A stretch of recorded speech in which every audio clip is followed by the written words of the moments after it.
Es ergónomo de la Universidad Politécnica de Cataluña, España. Miembro de la Sociedad Chilena de Ergonomía y de la Design and Emotion Society. Se ha desempeñado como director de la carrera de Diseño y Empresa de la Universidad San Sebastián, como director académico de la Escuela de Diseño de la Universidad Mayor. Es cofundador y director académico de Chile País de Diseño. En 1966, tras iniciarse en el estudio de la arquitectura, pronto la abandona para dedicarse de lleno a trabajar como discípulo del escultor argentino avecinado en Viña del Mar, cofundador de la Escuela de Arquitectura de la Pontificia Universidad Católica de Valparaíso, Claudio Girola. En su taller, que estudia y experimenta con la forma y materiales. Entre las obras realizadas en el espacio público fueron la escultura de la Plaza de la Matriz de Valparaíso, homenaje a Dionisio Faúndez. Otra para la compañía de refinería de azúcar Kraft, en Viña del Mar, y de Puerto Aysén. Como diseñador industrial, ha trabajado en Ishikawa-jima, do Brasil, Estaleiros, Brasil, en la oficina Vice Design International, en Walker Diseño y Asociados, ambas en el diseño de líneas de productos electrodomésticos y en su propia empresa de diseño. Actualmente, cofundador y director de la oficina de diseño Work by Design.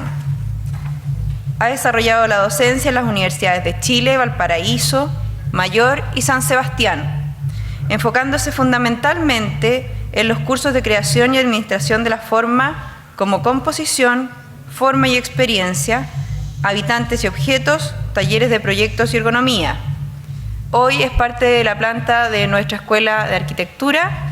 Además está haciendo un electivo de origami, así que ahí varios alumnos ya lo conocen un poquito más. La conferencia de hoy, racionalidad y emocionalidad de la forma. Dejo con ustedes entonces a Luis López.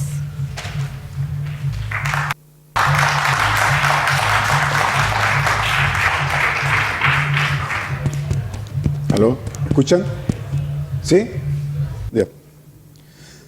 Bien. Al plantearme cómo iba a considerar el tema de la forma,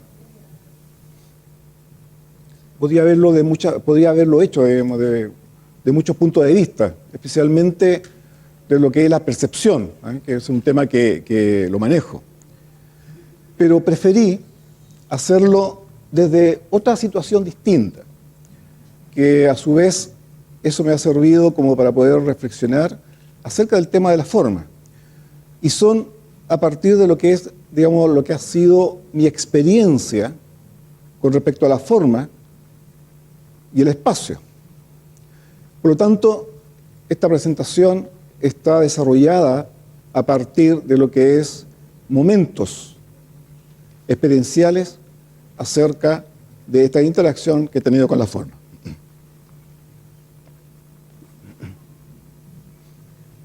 Primero, les voy a decir, digamos, de la época en que yo tenía la edad de ustedes, ¿no es cierto? 18 años. Soy de ese año, empecé a trabajar con el tema justamente de la forma, cuando salió el disco de los Beatles. De Viña del Mar, era la época en que se trabajaba en las computadoras con tarjetas. Era de la época de este grupo. ¿Alguno lo ubica?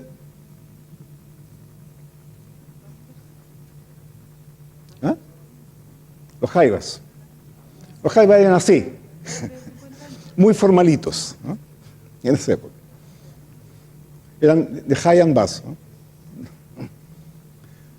La época de la IBM 370, esa era la computadora.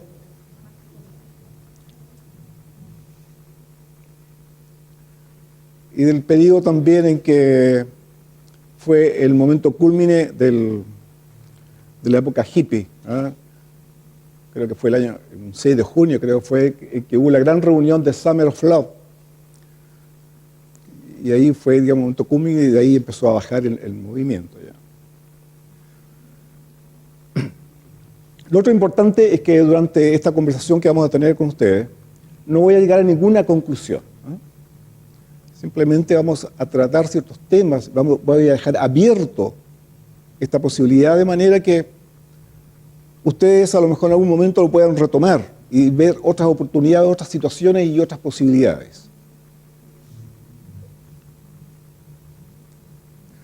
Entonces, para dar forma a esta presentación, tenemos 5 momentos, y este momento inicial tiene que ver con la revelación de la forma. Y hay 3 puntos aquí, que es contemplación, oficio y herencias. Me voy a referir primero a herencias. Esto de herencia tiene que ver con lo siguiente. En el transcurso de todos estos años, ¿no?, en que estoy manejando la forma, han habido diversas personas que de alguna manera han influido en la manera como yo veo la forma, como yo trabajo la forma.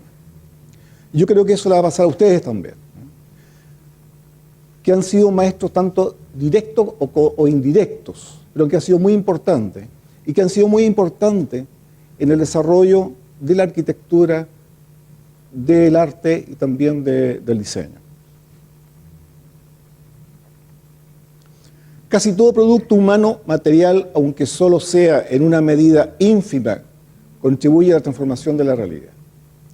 Y cualquier objeto físico creado por el hombre, objeto físico y también espacio, tiene esa posibilidad de incidir en el resto de las cosas como en el hombre mismo. En el año 67,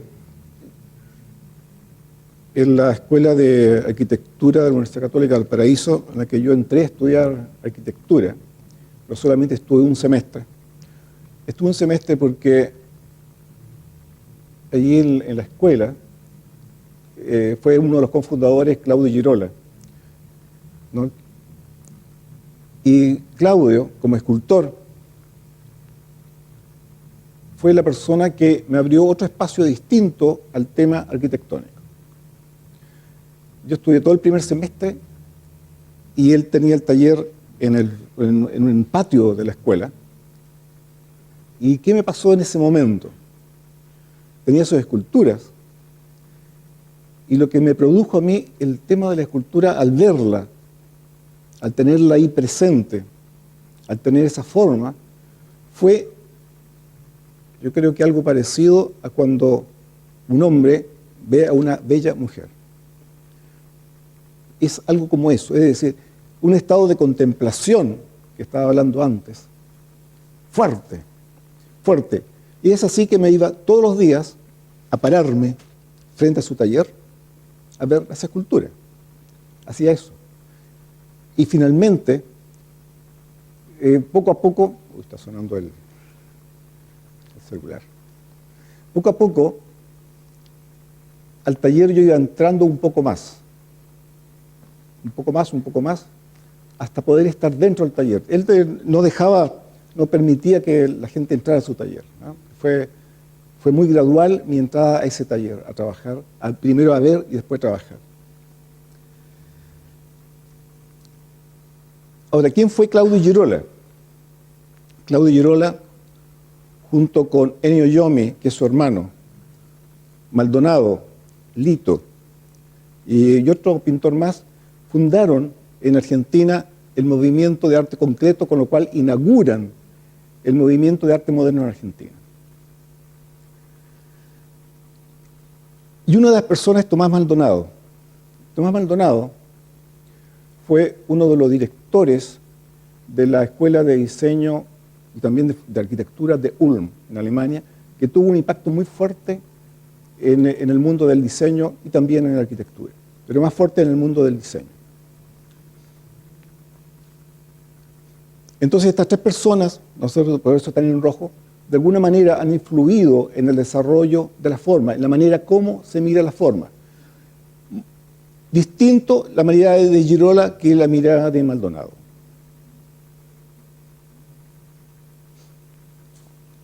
Este hecho de cómo uno observa la forma, este es un artículo que lo leí mucho después, pero que da cuenta de esa mirada, de ese estado de contemplación, ¿no? 2 pintores, Apelles y Protógenes, según Plinio el Viejo, eran dos pintores rivales. Y uno de ellos Apeles pinta en un cuadro una línea, solamente una línea muy fina. Y Protógenes, sobre esa línea pinta otra, dibuja otra línea, mucho más delgada aún, de manera que la divide. La gente quedó muy maravillada de esa pintura, porque en esa pintura, tras la contemplación, lo que veían detrás, o lo que representaba eso, era ver a los dioses. De alguna manera es eso, ¿no?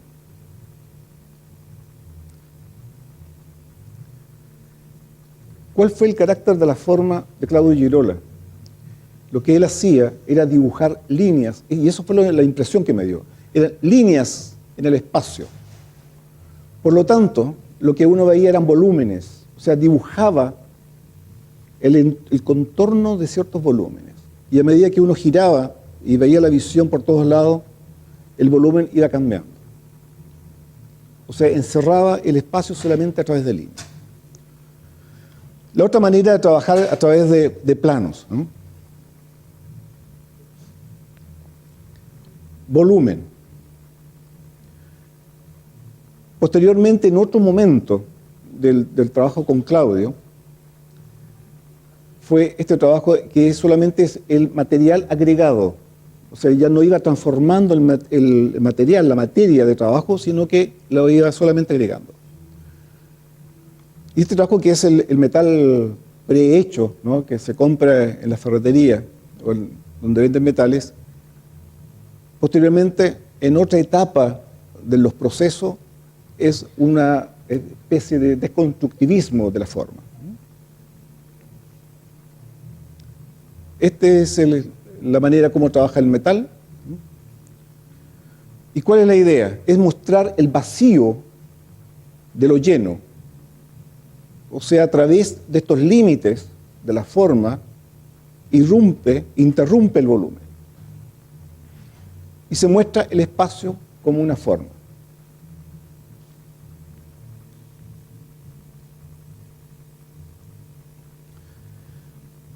Claudio Girolamo fue, a su vez, discípulo de otro escultor, Georges Bantorguelou, que trabajaba también, si ustedes se fijan, de alguna manera en la obra de Girolamo aparece también este antecedente, ¿no?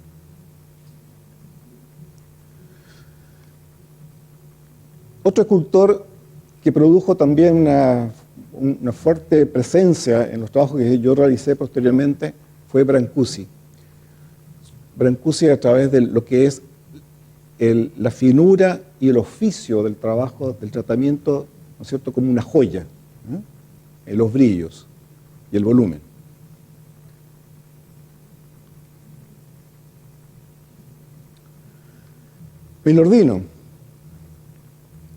Milardino trabajaba con un volumen que finalmente era completo, entero, es decir, sólido, no se movía, pero finalmente con el tiempo, a través de una destrucción natural por el tiempo, se transformó en piezas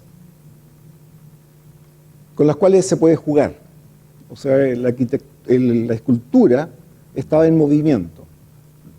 La escultura, la forma, lo estaba haciendo la persona, a su manera, digamos, como quería jugar. Estas son otras obras de Milardino.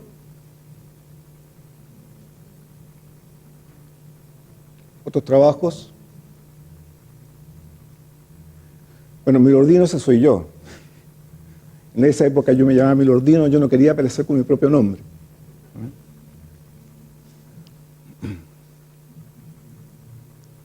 Momento 2. La forma utilitaria.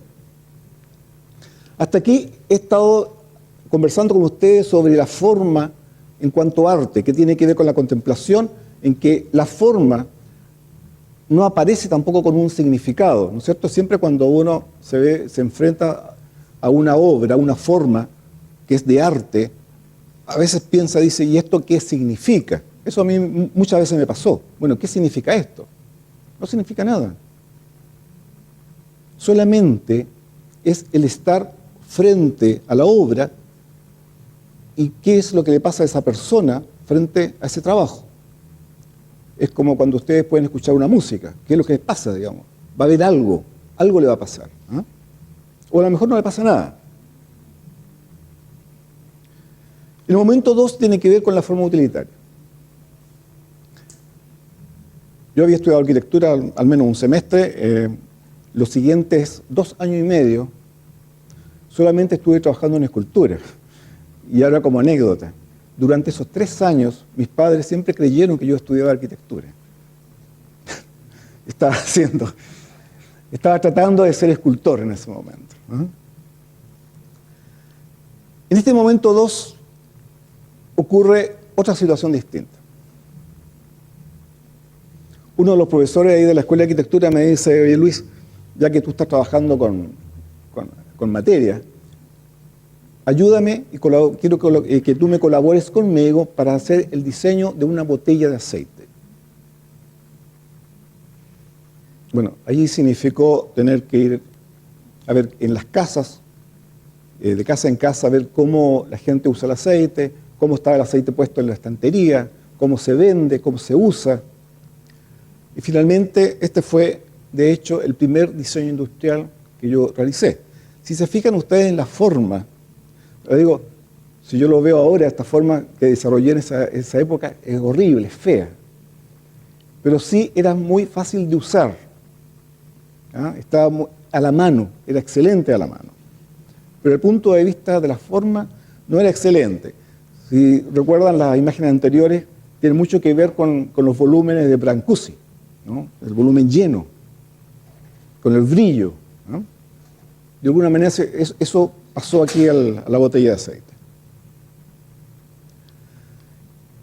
En esta etapa, entonces, cuando se presenta el tema del diseño, que la forma ya no es solamente contemplación, sino que tiene uso, empiezo a ver que en el mundo existen otras personas que están trabajando también con el tema de la forma, con el tema del uso, qué se puede hacer, y aparecen estos esquemas con respecto a cómo se pueden llevar contenidos, ¿no? Cómo se puede tener ciertos contenedores de distintos tamaños, tanto a nivel de personas, a nivel de autos, de camiones, etcétera, y los distintos usos. Es decir, la forma ya no era solamente en ese momento una contemplación, sino que tenía o tiene otras posibilidades de uso para la gente. Empecé a observar a través de revistas lo que pasaba en el mundo, qué es lo que pasaba en el mundo del diseño, ese diseño bastante práctico, utilitario, ¿no? El tema de la forma estaba en relación al cómo se usa, ¿no? Lo que hizo acá Le Corbusier con el long chaise, simplemente que tiene esa curva, que tiene una relación con la manera como se puede levantar, ¿no? O estar más acostado. Forma utilitaria, pero en el mundo están ocurriendo muchas cosas. El año 68 está la Olimpiada de México, y a mí me impresionó también la forma gráfica, cómo se trabajaba en ese momento. El tema de la facilidad, cómo que se trabaja una silla con esta limpieza de la línea que era muy parecida a la línea de la escultura. O sea, lo frágil, pero firme, que soporta una persona.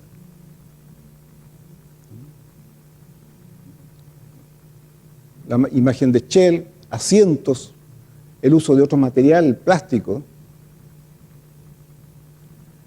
Y también me impresiona mucho un arquitecto, en verdad no era arquitecto, es ingeniero y escultor, André Bloch. André Bloch fue el fundador, entre otras revistas, pero una de las más famosas es la Architecture d'aujourd'hui. Yo no sé si alguno de ustedes ha escuchado de esa revista. Una muy buena revista de arquitectura y de diseño. Y André Bloch trabajó la arquitectura desde la escultura, de manera que tanto exteriormente como interiormente uno puede apreciar un espacio distinto. También desarrolló mucho trabajo en diseño de muebles. Fue escultor, ¿no es cierto? Eso de una forma también escultórica, también lineal. Trabajó con las líneas en el espacio, encerrando estos volúmenes de espacio de vacío. Volúmenes también, pintura. Y en esa época también tenemos todo este mundo gráfico. Ahí se vuelve a repetir esa gráfica que vimos antes de México.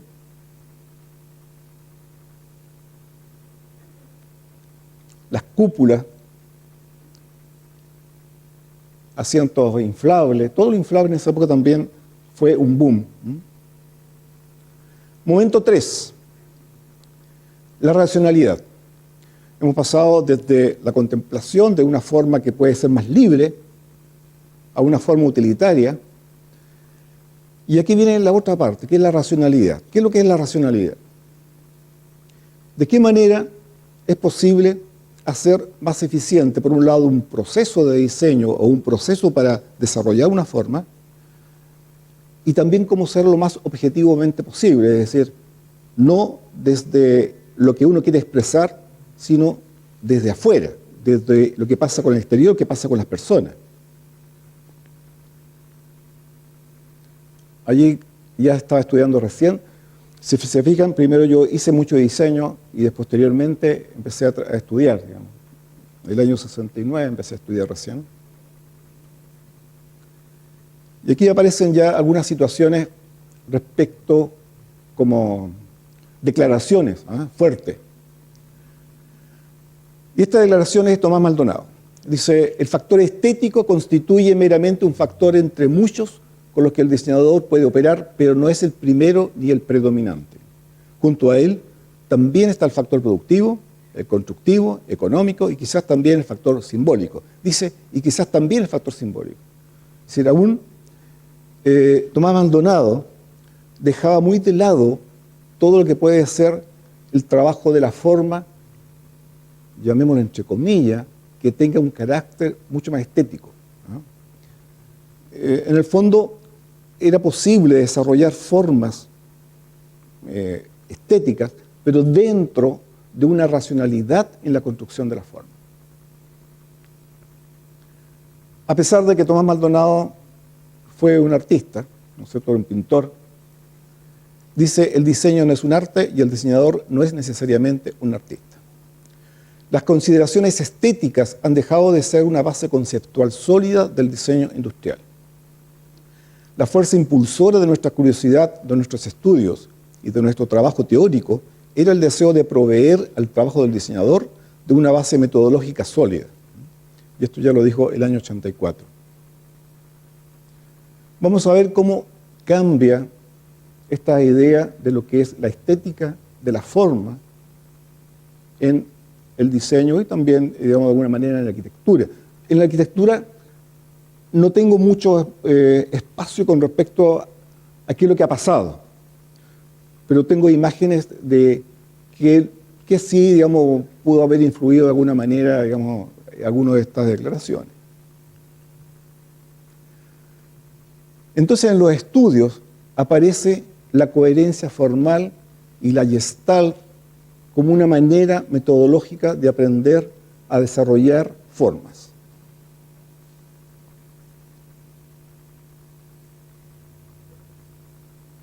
Esto es parte del trabajo de estudio, ¿no? Bastante formal, muy riguroso, y más riguroso aún porque la influencia de Ulm, por lo menos en lo que a mí me respecta, fue muy fuerte.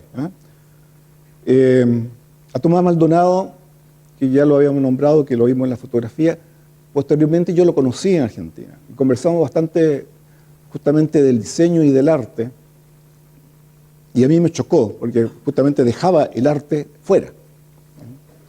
Pero si nosotros vemos esto, y vemos esto, son formas que si bien el proceso es racional, son hermosas. O sea, la estética y el simbolismo que tiene es muy fuerte. Ahora vemos la racionalidad desde el punto de vista de los procesos de diseño. Y se fijan, ¿no es cierto?, para hacer toda la pictografía de los Juegos Olímpicos de Múnich del año 72 por Old Eicher, que también era profesor de Ulm, usó este diagrama, ¿no?, esta grilla. Y todo está desarrollado dentro de esa grilla. O sea, hay una grilla que da todas esas posibilidades. Old Eicher, digamos, a partir de esta pictografía, produce un cambio en toda la manera como desarrollar la gráfica. Ahora, otras personas que han sido importantes y que de alguna manera han generado ciertos cambios en el mundo. Lamentablemente, Eduardo Vargas no se le conoce en Chile, pero es uno de los grandes arquitectos. Lo que pasa es que él fue de muy bajo perfil. Eduardo Vargas estudió en Ulm también, junto con Cornelia Koch. Eduardo era de un desarrollo arquitectónico más plástico. Incluso era amigo de Max Bill. No sé si conocen a Max Bill o en algún curso ustedes. Max Bill también era de la escuela de Ulm, estuvo en Chile, estuvo en Argentina, ha estado en Brasil. Y Max Bill se llevó a Eduardo Vargas a Ulm. ¿Qué hizo Eduardo Vargas cuando regresó a Chile? Trabajó la forma sin ningún tipo de racionalidad. Era un tipo que le gustaba también el arte y desarrolló varias obras sin planos, porque no podía tener planos. Lo hizo in situ. Uno de los más famosos, y que lamentablemente no hay ningún tipo de imagen, yo busqué todos los archivos posibles para mostrárselo, fue la famosa discoteca Topsy Topsy en Viña del Mar, en Reñaca. ¿Ustedes lo han oído hablar? La Topsy Topsy. Sí. La Topsy Topsy al interior no es un lugar como ustedes pueden imaginar que es una discoteca, es un lugar para estar, para bailar, para conversar. Y era bello, hermosísimo por dentro. Se trabajó la forma, como decía, no podía tener plano porque había que hacerlo, en arquitectura tiene un nombre esto, como alaviadas. ¿Ah? Entonces se construyó ahí mismo, no había posibilidad de hacerlo en plano. Y lo hizo junto con Helmut Stuben, que es un ingeniero eléctrico, que desarrolló todo el sistema de iluminación, también especial. Un gran iluminador, Helmut Stuben, en verdad, de hecho, él fue quien desarrolló en Chile todo el diseño de iluminación. Y otra persona que es un ergónomo acá de Concepción, Elías Zaput, que él fue el gran maestro en la parte de ergonomía, de qué manera la biología se traduce en una forma en los objetos. Ahora les voy a mostrar lo siguiente, a propósito de Helmut Stuben, que también es parte de la historia. Y esto va a ser seguramente novedoso para ustedes. Helmut, como es ingeniero eléctrico, después llegó a ser ingeniero informático. Desarrolló, porque no vivió en Chile, vivió mucho tiempo en Bélgica y en Dinamarca y Alemania. Él desarrolló un computador con todo el software especial y distinto, que es el Tor. Pero llegó tarde, llegó muy tarde al mercado. Desarrolló el propio procesador de texto, un propio procesador gráfico. O sea, desarrolló un computador completo, no solamente el tema de hardware, sino que el software especial. Solamente se vendieron 300 en el mundo. Pero por lo menos lo hizo, lo quiso hacer. Todo el tema ergonómico lo hizo, que aprendí a partir de Elías Zaput. Helmut Stuben también trabajó mucho en la parte de diseño. A pesar de que es ingeniero, tenía una visión distinta junto con otra persona que está nombrada acá, Guy Bonsier.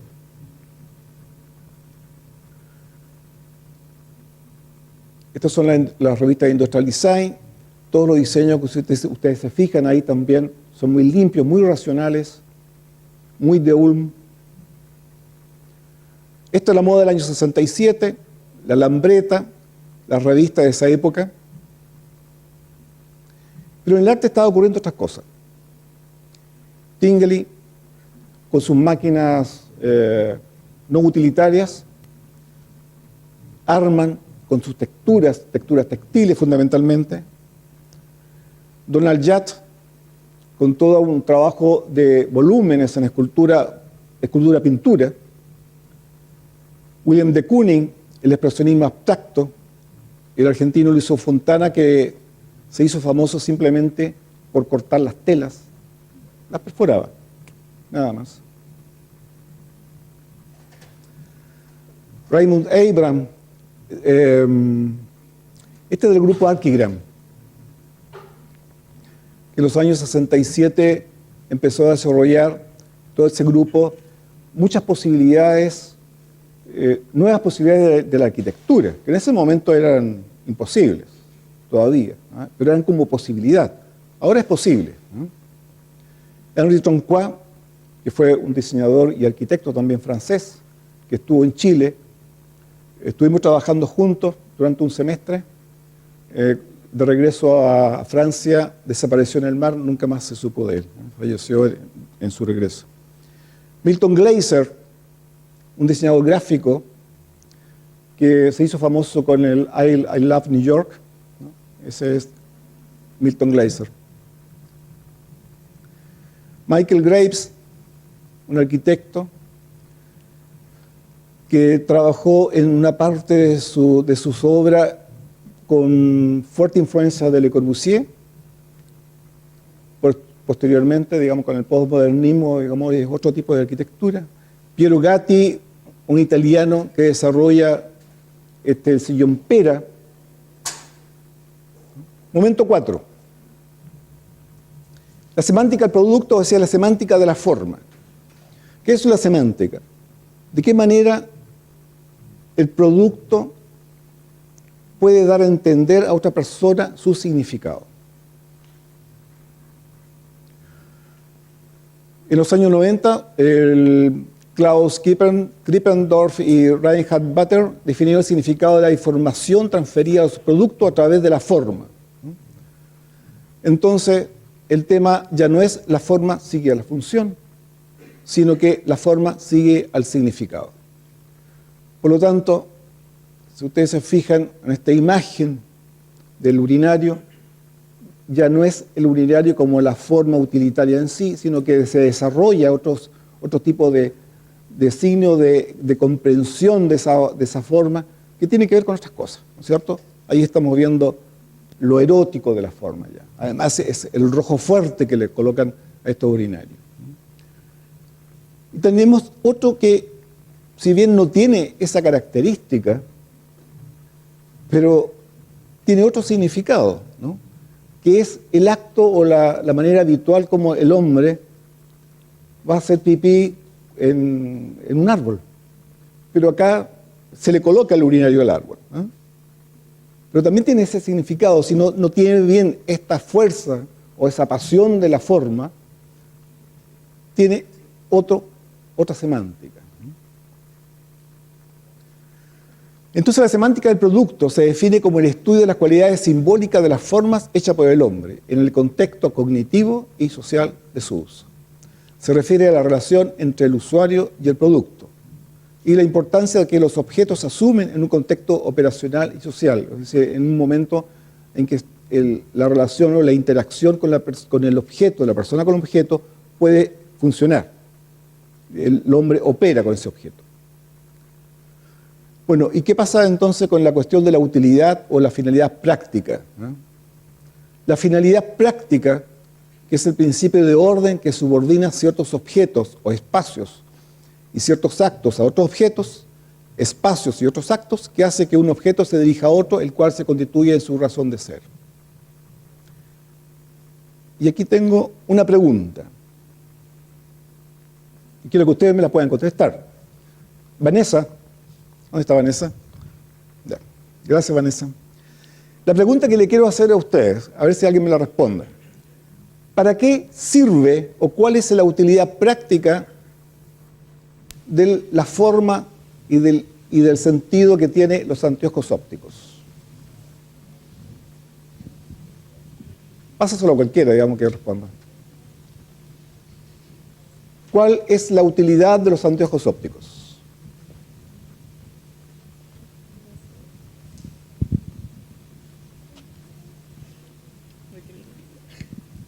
O nadie responde. ¿Quién me puede decir eso?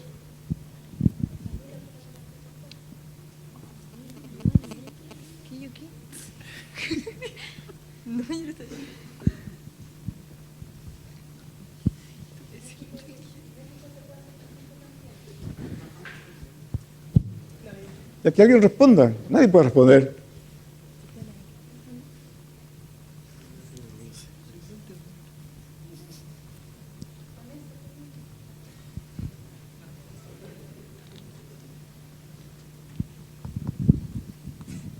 ¿Para qué sirven los anteojos ópticos?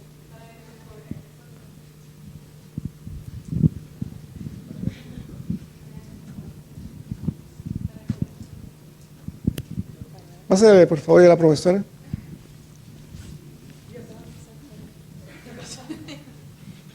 Ya, ¿para qué sirve? Depende de por qué estás preguntando para qué sirven. ¿Cuál es la utilidad? La utilidad para corregir un defecto, Ya. Ahora vuelvo a hacer la pregunta, ¿para qué? para ver mejor, ¿Para qué? para sentirse mejor, ¿Para qué? para verse mejor. Ay, no, para verse mejor no.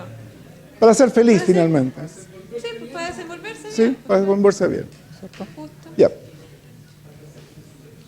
Entonces la utilidad práctica, si bien la tenemos en una forma, pero tenemos también más significados, más posibilidades. Finalmente queremos ser feliz, ¿no? Es eso, digamos, a eso iba la respuesta. ¿De qué manera? O sea, hay una utilidad práctica real, que es la que necesitamos que las letras se vean mucho más grandes. Tenemos que corregir justamente esa situación en que el enfoque del interior del ojo no está correcto.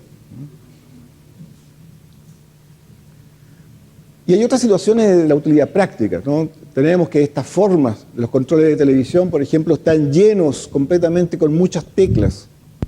¿Cuántas se usan realmente? En una experiencia, en una investigación, se fijaron que en este solamente eran esos. Y en ese otro aparato eran esos. Todos los demás nos sirven.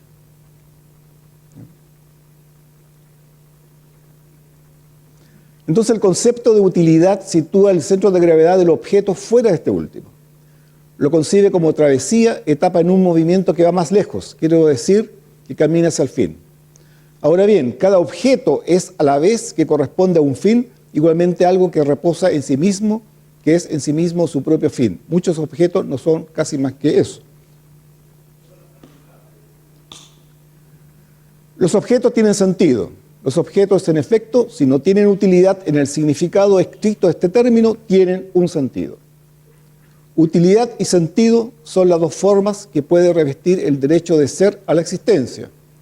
En el aspecto de la utilidad, el objeto se incluye en un orden que lo sobrepasa. En el aspecto del sentido, descansa en sí mismo.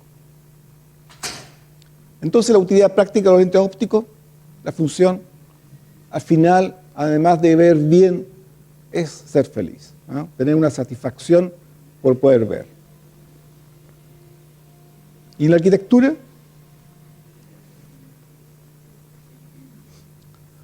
Bueno, yo no fui arquitecto, no alcancé a ser arquitecto, pero el acercamiento que tengo con el espacio sí que es bastante interesante, por lo menos de lo que yo he realizado, de lo que he visto, ¿no? Y es importante e interesante lo que pasa en el Renacimiento con la manera como considera la obra de arquitectura, ya pensando en que existe, se creó, se inventó en ese momento la perspectiva. Por lo tanto, el modo de desarrollar la obra está siempre pensado dentro del espacio de la perspectiva.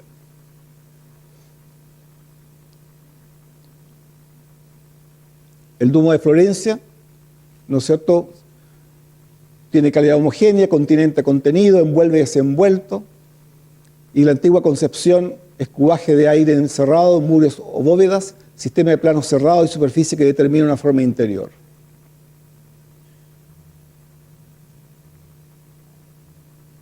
Ahí tenemos el gran espacio de la nave central del Duomo, y es ese.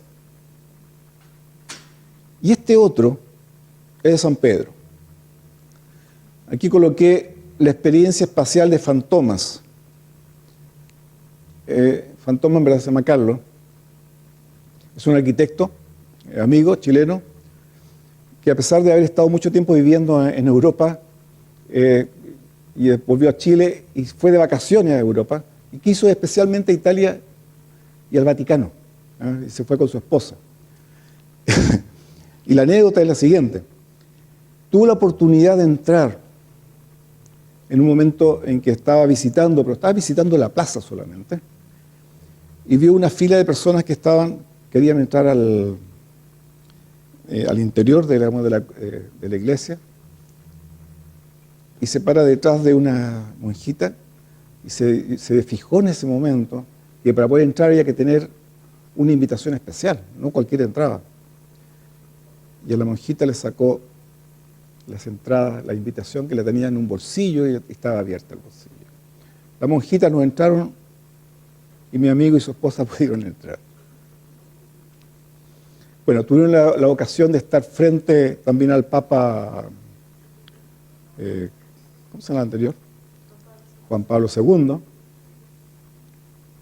Tuvieron la oportunidad de estar aquí. Carlos, cuando regresó, me contó, digamos, de esta parte de la anécdota, pero también la otra. Dice que tiene que ver con la emoción, justamente el tema que enseguida viene y de los significados. Él es ateo, pero cuando vio esto, dijo, o sea, no puedo seguir siendo ateo realmente al ver esta obra. O sea, realmente fue capaz esa obra de traspasarle algo a Carlos, de decir, pucha, ya, cabrito, deja de ser ateo y ven para acá.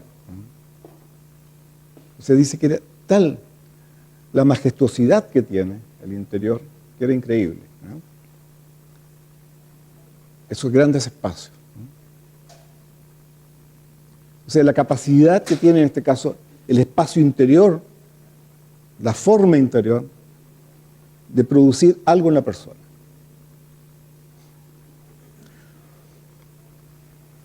Archigram, que yo había hablado antes, esa espectacularidad en el desarrollo de tuberías, ciudades totalmente tapadas con un gigantesco, ¿no?, media cúpula. Entonces la característica más relevante en la arquitectura moderna es la idea de espacio, y se ha considerado que el aspecto clave que diferencia la arquitectura posterior al siglo XVIII respecto a la anterior es el espacio, es el vacío, con lo cual ustedes trabajan. O espacio interno, que es el protagonista de la arquitectura frente a lo tectónico a sus límites. La forma en arquitectura corresponde a la definición entonces de los límites de este espacio, ¿no? Y es lo que ustedes trabajan. Cómo limitar estos espacios.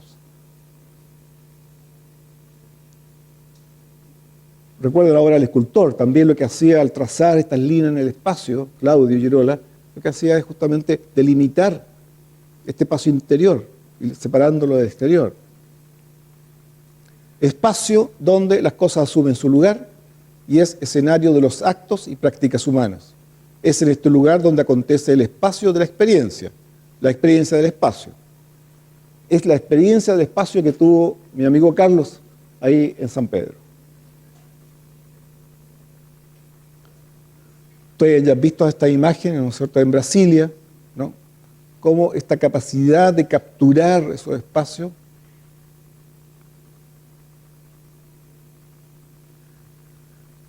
la capacidad de capturar la luz. Gaudí, este es un arquitecto japonés,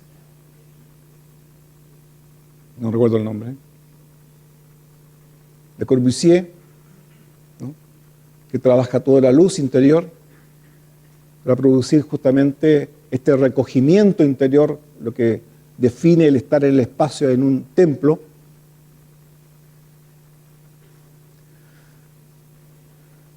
Le Corbusier, la Casa Khrushchev de La Plata, que si ustedes tienen una posibilidad de ir a La Plata, vayan a visitarla, está abierta al público, si bien viven ahí personas, pero la experiencia espacial, especialmente por la manera como se trabajó el modulador allí, es realmente increíble. Ahora, no se la puedo explicar, porque hay que estar, es una experiencia, y una experiencia personal. Realmente es increíble, esa que está acá.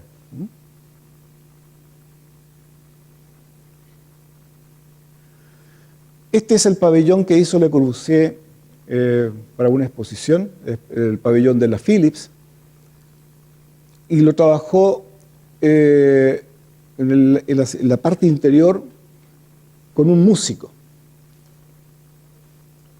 griego, no recuerdo el nombre del músico, Xenakis, algo así era, Xenakis.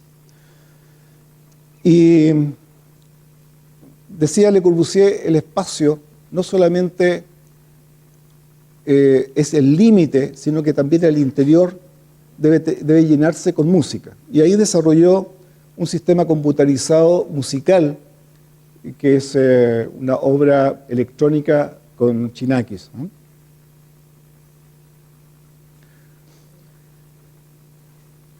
Este es el templo de los padres benedictinos en Santiago, que también es un espacio de luz. Creo que el iniciador de este fue el arquitecto Jaime Villalta, si no recuerdo bien. Después parece que lo terminó otro.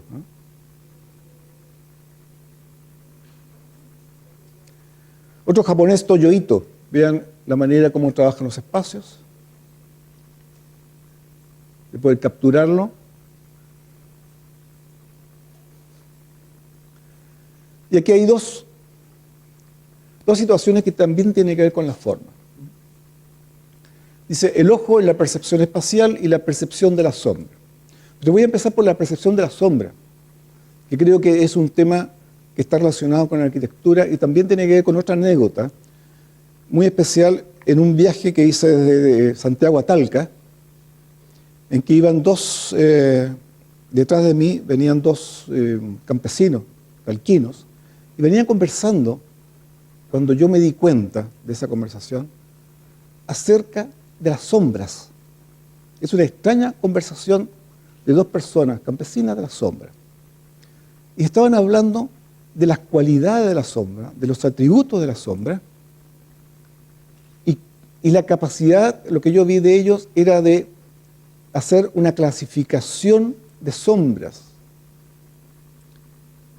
Lo que tú ves contando, después me di cuenta que cometí un error de no haber tomado sus datos, de haber conversado con ellos, haber hecho una entrevista, porque hicieron una clasificación, se pudieron diferenciar 28, desde el momento que yo me di cuenta, tomé conciencia de esa conversación, 28 tipos de sombras.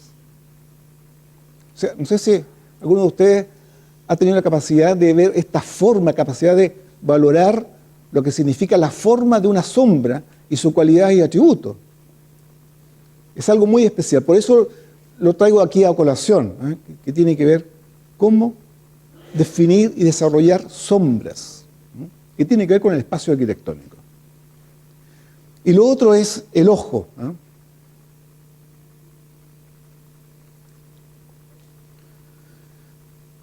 Cuando uno está ahí en Valparaíso y se para en cualquiera de los caminos, por ejemplo, en lo que es la Avenida Alemania fundamentalmente, o en cualquiera de las bajadas de las calles, el tema está en que el ojo, cuando mira, ¿no es cierto?, salta. No es un ojo tranquilo como cuando uno mira el mar, ¿no? Mira el mar es un horizonte, es decir, el ojo va descansando sobre el horizonte, sobre esa forma, sobre esa línea.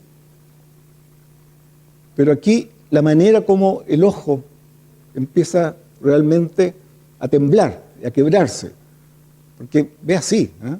Ve todo, es múltiple. ¿Eh? Y eso es interesante, colores y forma. ¿No? Entonces el ojo es, o la manera como se mira las cosas, o cómo se mira la sombra, la forma de la sombra, del color, de los espacios, o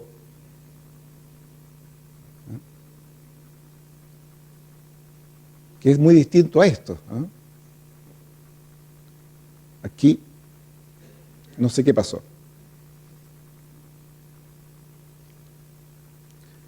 Entonces estamos viendo que la característica fundamental en el trabajo del arquitecto tiene que ver cómo se va delimitando este espacio. Y la característica del objeto en diseño industrial más bien es la idea de materia-volumen y que corresponde a los límites físicos de su funcionalidad, utilidad o interfase. Interfase significa esta zona en que se relaciona, por ejemplo, la silla con el cuerpo humano. Es una interfase, es decir, estamos entendiendo que es una superficie para poder sentarse, es de contacto, es la interacción.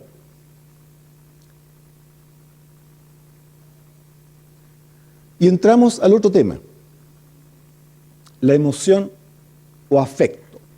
Habíamos visto que, entonces, tenemos las formas, que son la forma de contemplación, la forma utilitaria, la forma semántica que tiene significado, y ahora es el otro carácter que es la emocionalidad. Y vuelvo atrás con respecto a Tomás Maldonado. Tomás Maldonado, lo que él decía justamente era que todo aspecto emocional de alguna manera quedaban fuera. Pero dejaba entrever que las cosas, los objetos y la forma tenían cierto simbolismo. Ahora, ese simbolismo aparece aquí en la emoción.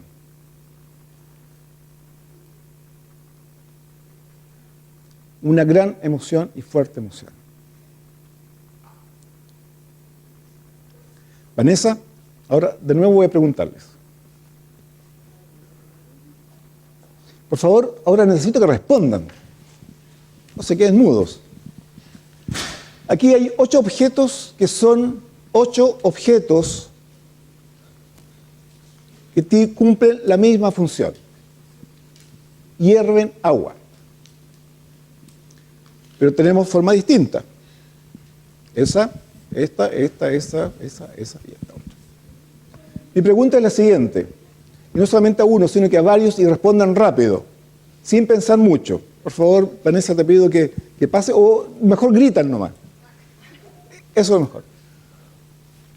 ¿Cuál forma elegirían ustedes? ¿Qué número? 1, 5. El 3 o el 7. ¿Quién dijo el 1?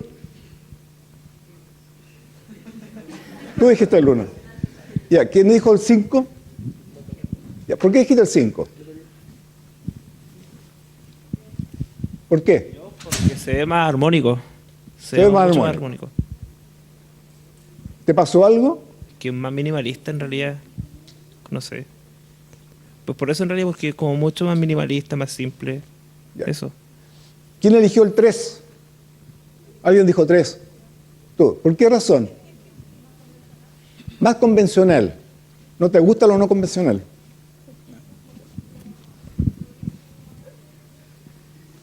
No sabemos esa parte. ¿Ah? Si es más rápido o más lento. Estamos hablando solamente de la forma. Ahora, ¿quién dijo el 1? Por ahí. ¿Por qué?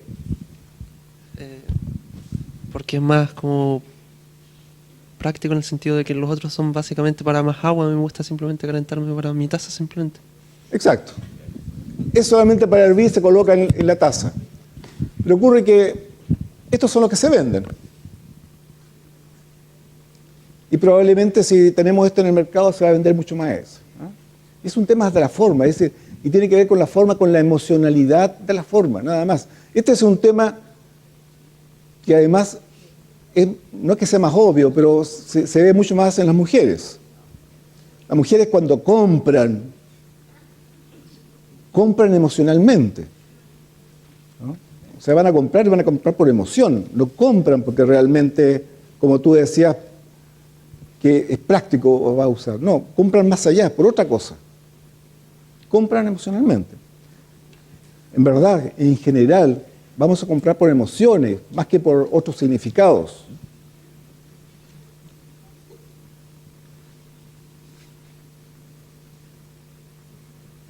Entonces, la consideración de los atributos formales o de la apariencia de los objetos o artefactos es importante desde la perspectiva de las respuestas emocionales de la gente o usuarios, ¿no? Es decir, cómo la gente responde, cómo los ve los productos, cómo ve la forma. Todos los productos elicitan o suscitan alguna clase de respuesta emocional, sea buena, mala, intencional o sin intencionalidad, e induce a seleccionar un particular producto. Ettore Sottsass es un diseñador que antes de haber desarrollado esto trabajó mucho para la Olivetti y desarrolló mucho el diseño absolutamente racional, que era práctico. Olivetti desarrollaba solamente en un momento las máquinas de escribir. Pero hizo una reflexión y desarrolló este estante. Con eso cambió en ese momento la manera de ver también el diseño.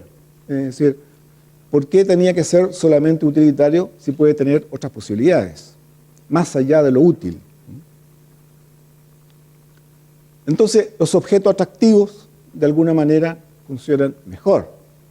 Sí, no es que funcionen mejor desde el punto de vista de la operación, funcionan mejor para las personas. O sea, se van a sentir más satisfechas. Pregunta, ¿alguien de ustedes regalaría un papel higiénico?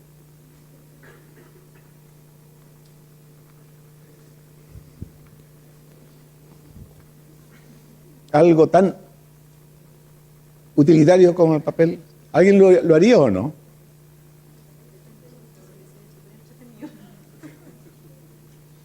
Vean esto.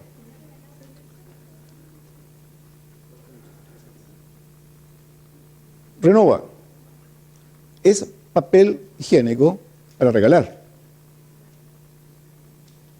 Se puede regalar. ¿Por qué no? Solamente hay que cambiar su forma. Hay que darle otro carácter, otra sensibilidad, otro atributo. O sea, se puede. ¿Se puede tomar té de otra manera? ¿Sí? Un gesto al tomar el té, ¿no es cierto?, está muy caliente, es soplar. Entonces, el soplar se aprovecha para hacer girar, para jugar. Esto es lúdico. Tomar el té de una manera lúdica. O tomar el té de una manera más divertida. Sharky. ¿Ah? Excelente.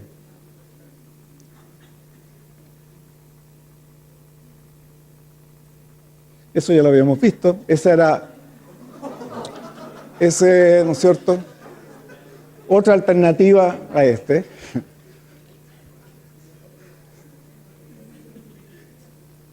Bueno, aquí vuelvo al objeto utilitario. Esto es un objeto de diseño absolutamente utilitario. Vean la forma, ¿no? Es una especie de exoesqueleto para poder transportar cargas. Bueno, los juicios que la gente hace se relacionan con los atributos formales y frecuentemente se centra en la satisfacción sensorial, perceptual y deseos, más que sus necesidades. Entonces hay un cierto afecto de la persona con respecto al producto, pero se relaciona con la forma. ¿Ah? ¿Cuál es la forma del producto? Habíamos visto que la forma sigue la función, la forma sigue al significado, la forma sigue a la emoción. Esta es una nueva manera de poder entender entonces los productos. Ferrari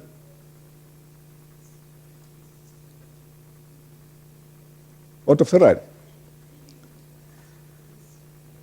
Les puedo decir que el año 2005 yo me iba a comprar el había recibido por un encargo, por un trabajo de un cliente, tenía dinero y me dije ya, lo que me quede me voy a comprar un notebook.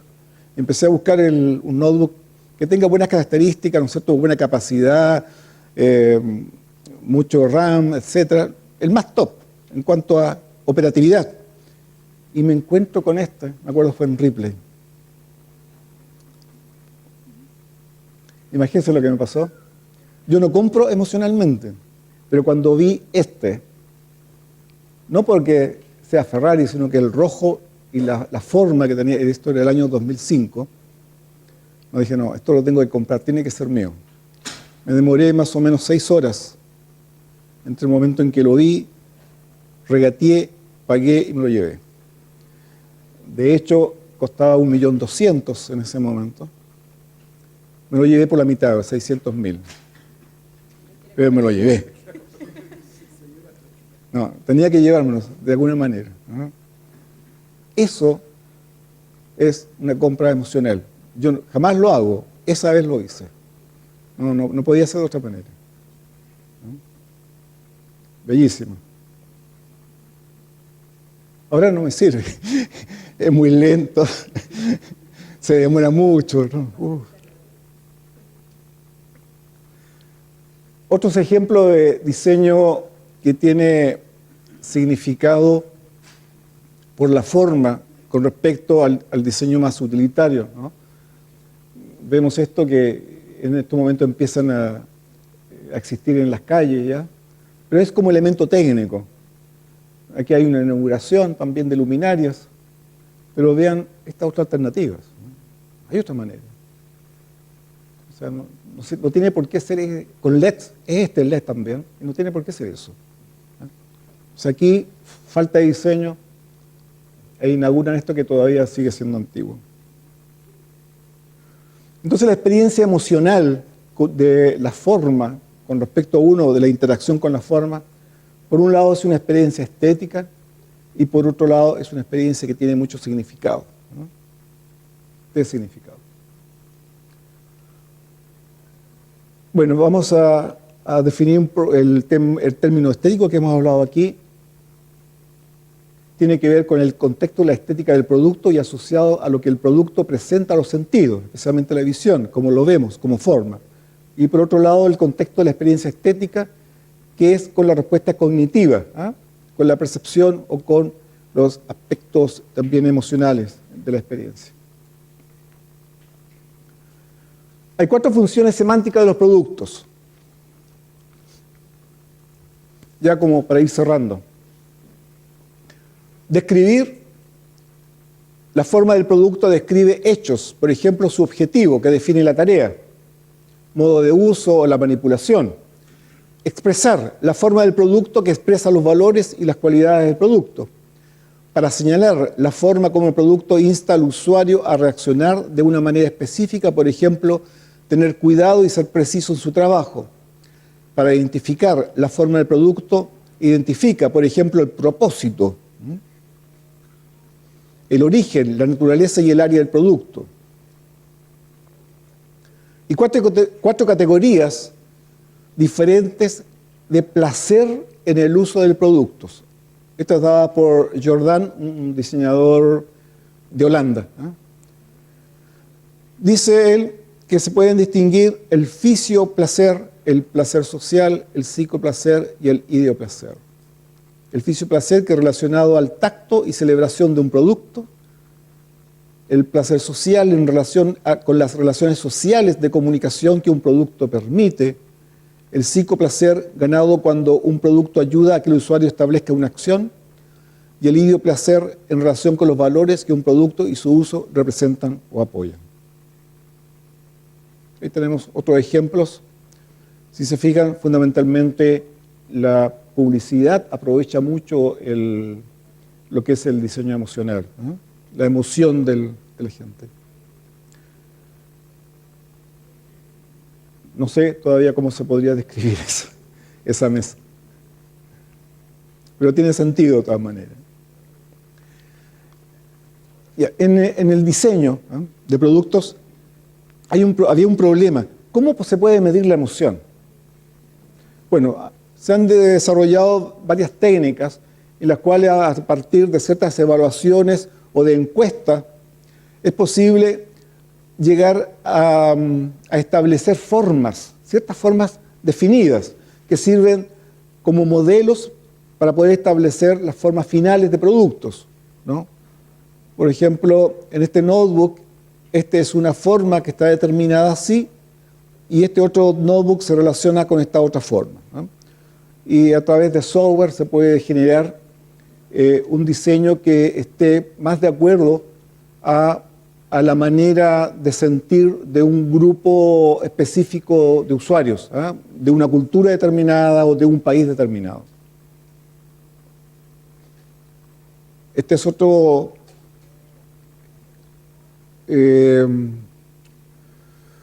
otra manera de buscar productos y de relacionar productos dentro de la emocionalidad. No se lo voy a explicar porque sería para otro. Hay otras personas que han desarrollado estas cartas para poder evaluar. Simplemente se las muestran a la gente, ¿qué sientes? Y dicen, frente a un producto, esto es lo que yo siento. Y van marcando. Y hay una gran empresa internacional, Kansei Kogaku, que es Kansei Engineering, que lo que hace también es desarrollar todos los diseños especialmente de autos, y que tiene a partir de un software, y hay gente que está en varios países haciendo encuestas sobre la forma. Entonces, ¿cuál es la forma más preferida del auto? Y le muestran ciertas posibilidades. Y esas se la comunican a la oficina central y ellos desarrollan los diseños a partir de esas encuestas, ¿no? Bueno, hasta ahí era la presentación propiamente tal. No, un momento, no aplaudan. No. Ahora lo que yo le voy a mostrar acá es de qué manera todo eso que ha significado el sentido o el proceso de hacer diseño, de cómo desarrollar formas desde una racionalidad, que fue lo más fuerte para mí, son estos ejercicios, digamos, desarrollados por alumnos, digamos, que yo se los he traspasado, ¿no? Esto de trabajo a partir de cubos, que a través de una modificación de sus partes, de su ubicación, de posición, se modifica la forma. Estudios de cubos, tanto del interior como de su forma exterior, de otros cubos con color. Esto es absolutamente geométrico, es desde la geometría, ¿eh? ¿Cómo es posible desde la geometría desarrollar formas? Y que sean formas también desde el punto de vista de la estética, que tengan muchas posibilidades. Proceso de la geometría de una grilla, ¿no es cierto?, la transformación. Todo un proceso de transformación. Toda la figura cambia, ¿no? Y con la aplicación de color. Otro tipo de transformación. Aquí es la geometría pura. Un trabajo que está relacionado a partir del color de las hojas solamente, pero trabajando de alguna manera con la geometría.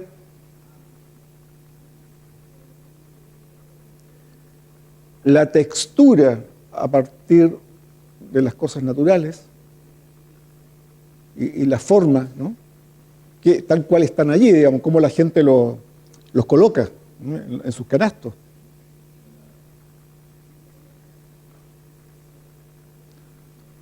Juego de cubos y las múltiples posibilidades formales. Y cómo a partir entonces de esos estudios geométricos de la forma es posible desarrollar ciertos productos. Estos son experimentales, ¿no? En el momento, por ejemplo, en que la ley del tabaco cambió y ya no se podía comprar cigarrillos solo, aislados, bueno, esta era una posibilidad de vender cigarrillo envasado individual, ¿no? Y esto se puede enrollar o puede usarse así. Se puede vender de a 1, de 2, de 6, qué sé yo. Las posibilidades formales desde la geometría llevado a la tridimensionalidad que puede servir como envase de huevo. Y otros trabajos de tensoescultura. Momento 5, y este es el último momento. Entonces ahora, todo esto que ha sido como proceso de la forma y también el proceso de la forma llevado hacia el uso humano, ¿había otras posibilidades de los procesos con total? Sí. El design thinking, que en verdad que se ha puesto de moda últimamente, pero no es nada más que el proceso de diseñar, el proceso cómo hacer una obra.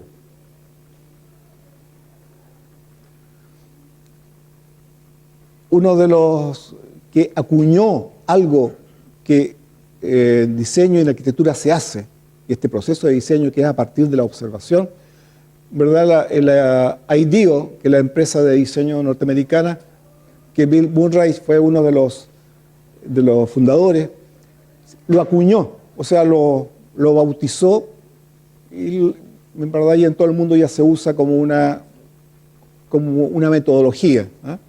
Y que es posible usarla no solamente en lo que es el diseño de productos, sino que también en servicios y en la educación. Es decir, a partir del design thinking o de los procesos de diseño es posible cambiar la educación. Y eso son experiencias que se han hecho y la estamos haciendo aquí también acá en Chile en este momento, acá en Valparaíso, en Concepción. Justamente desarrollé un taller de design thinking a los profesores de pedagogía. ¿Eh? Cómo entonces el proceso de diseño es posible a ellos para poder innovar. Y esto consiste, está centrado en el ser humano, es consciente del proceso, es mostrar, tiene un sesgo hacia la acción, colaboración radical entre todos los que participan en el proceso de diseño de la nueva educación y una cultura del prototipo, es decir, todo termina en un prototipo. Es todo el proceso de diseño. Tiene que ver con ensayo y error, participar, facilitar, prototipar, diseñar, observar, que es lo fundamental. El proceso empieza por la observación. Explorar, darse cuenta, experimentar, imaginar, hacer. Y fundamentalmente tiene que ver que la manera como observamos, es decir, cómo podemos solucionar las cosas o cómo podemos solucionar las formas, tiene que ver con salir a la calle a observar. Cuando digo salir a la calle, no es a la calle, sino que salir al mundo, sea en casa, interior, es decir, salir fuera. ¿Eh? Los problemas tan menores u obvios como eso, como esto, ¿cómo se pueden solucionar? ¿Eh? Los problemas en la educación, en la sala de clase, los problemas con los viejitos. Estos son problemas, eso es problema, problema. Esto es un problema, cómo abrir botellas, ¿no?, con taparrosca, cómo abrir los cajones, ¿no?, cómo darle a esto una nueva forma, ¿no?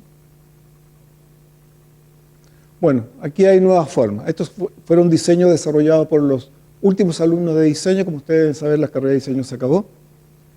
Pero son nuevos diseños justamente a partir de esos problemas, ¿eh?, observados. Son nuevas formas.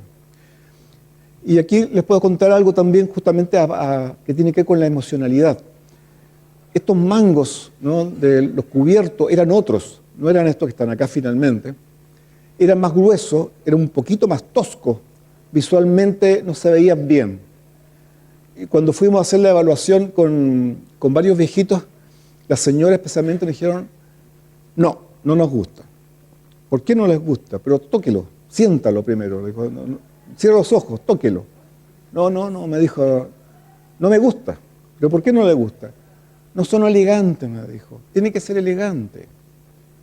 Es decir, además si el primer diseño era un diseño que servía, una forma que servía, era muy útil, muy práctico, le interesaba mucho justamente el aspecto de la emocionalidad. Es decir, que efectivamente el aspecto de elegancia fuera primordial.